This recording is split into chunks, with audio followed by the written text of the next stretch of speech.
Hello everyone, Santir here. And today I kind of want to talk about something that bothers me that shows up quite often, I feel, in like movies and stuff, which is when characters with superpowers seem to forget their superpowers unless it's plot relevant. The biggest sort of standout issue or culprit, I suppose you could say, for doing this in recent memory, or in dominant memory, I should say, for me is definitely Star Wars. When the Jedi kind of use the Force when it's convenient for the plot that they have the Force, and they just don't use the Force otherwise. And it's like there's no explanation really given for that. Like, think about all the times that a Jedi would be helped if they, I don't know, just used the Force, right? But they just, so rarely do they actually use it the way that I think somebody who actually had access to the Force would use it.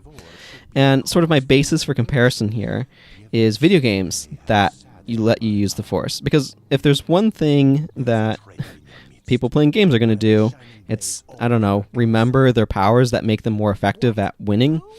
So a really good example of this sort of experience is playing the Force Unleashed games. I have some old streams up on my channel here of when I was trying to do that and played through Force Unleashed. And the thing is, like, in that, you know your lightsaber is not your best weapon. You know the Force is your best weapon. Force combined with gravity, right? And so you're just running around chucking stormtroopers off bridges and cliffs and stuff. But it's like, the Force just does so much for you. And then when you watch one of the Star Wars movies, and the Jedi are just not using it, like, hardly ever, and it's just, there's something that's kind of weirdly, like, it feels underdeveloped when it's basically a plot device, right? Like, how are they going to get past these patrols of stormtroopers? I know, the Force will let them. Okay, but why don't they do that more often? Like, and here's the fundamental problem, is it makes the Force very mystical, but very hard to kind of understand, because the Jedi aren't using it in a logically consistent way. They're using it when it's a moment to demonstrate the Force's ability to solve problems. It's like, oh man, I have this magical power that lets me solve problems that can't otherwise be solved, but I don't actually use it to otherwise, like, do things. Actually, it makes me think in kind of the sort of opposite way, how much in Harry Potter stuff they use magic to do just mundane stuff, like stirring pots and stuff like that, you know, stirring the soup, boiling away on the stove or whatever. And it's just like, yeah, the Force should be used, you know, consistently and stuff. But, I mean, this kind of almost falls into a soft versus hard magic thing as well. And one of the issues with the Force is, particularly in, like, the movies and stuff, is it's just not well defined. Like, it has a will, but what does that mean? How does that come into play? And so, like, the Force is kind of working as soft magic anyway. For those who are unfamiliar with the difference between soft and hard magic, these are kind of terms for ends of a spectrum of magic. And it's how defined the rules of the magic are. So the harder the magic is, the more defined the rules are, the more concrete. In some ways, you could say it's more scientific. Although calling it scientific magic is kind of a weird turn of phrase. But it's like, games and stuff generally have to implement hard magic because it's kind of impossible to make magic without rules in games, or there'd be no real way to use it. And then soft magic is on the other end, where there's no rules, right? So Lord of the Rings actually tends to work with soft magic. What are the defined powers of Gandalf, for example? They're pretty nebulous, they're unclear. What can magic do? What can't it do? None of it is that concrete. Versus, like, if you go towards more on the game end of things, magic is very defined because it has defined systems. So something like Dungeons and Dragons has a very defined system for how magic works.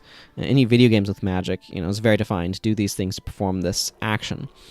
And then you can kind of get stuff in between where, like, there's Harry Potter, for example, which has some rules about how magic works, but there's a lot of kind of, like, wiggle room. And that leads to some amount of uncertainty about what magic can and can't do. And there's certainly benefits to soft magic. It can make the world very mysterious or very scary. I think, though, it's kind of best if magic is hard, at least to the author. So that way they know what the rules are, even if those aren't actually fully presented to the audience, to try to claim the benefits of soft magic.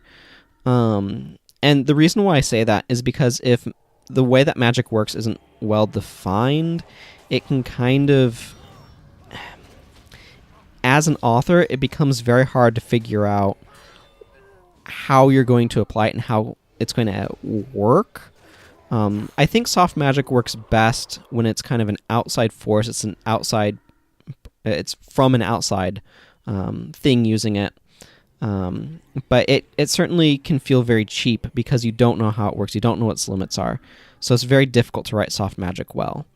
I want to say it's Patricia McKillop that writes a lot of it, but I would have to consult with my sister on that to confirm. But yeah, soft magic certainly has a place, but hard magic is very well defined. Its rules are well laid out because that's what makes it hard magic. So like the Dresden Files tends to work a little bit more of a hard magic direction, for example, where there's to some extent limits of what can be done, and there's sort of a thought process to how it works. So I think that the harder the magic is, the more it's actually usable.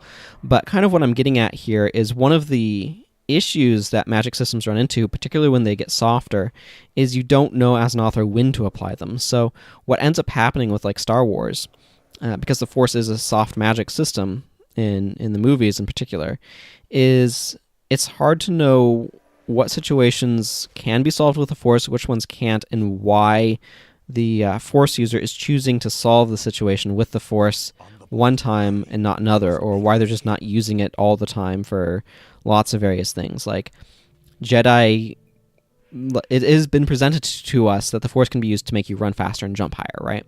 So this seems like something that the Jedi would just like do relatively often. Like, you know, oh man, gotta get to the bathroom, I'm gonna force speed myself up so I can get to the bathroom faster, sort of thing. And so, I don't know, this is just kind of rambling about this whole magic system, but it's just something where it's really weird and a little bit immersion breaking for me when characters with superpowers like the Force don't use them unless it seems like the plot is calling for it. And it's just, it makes the character feel really weird, and it makes the Force feel really weird. It's like, oh, have you just magically forgotten that you have the ability to use the Force? Like, it seems like such a useful thing to be able to do that, like, you would do it a lot. Like, I know that I would probably, if I could use the Force, use it quite a bit because it would be very handy. Unless there's a reason why you can't just, like, go spamming it, as it were. You can't just use it everywhere. But if that's the case, there's no real explanation given for why that would be the case, right?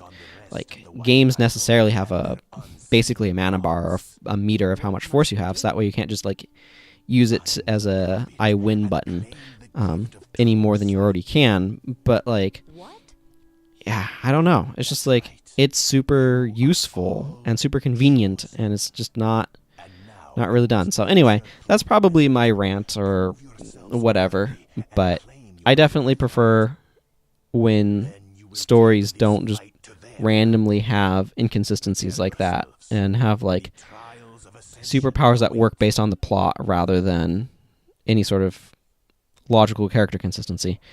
So anyway, I'm going to go ahead and wrap up here, and until next time, everyone, take care. Bye-bye.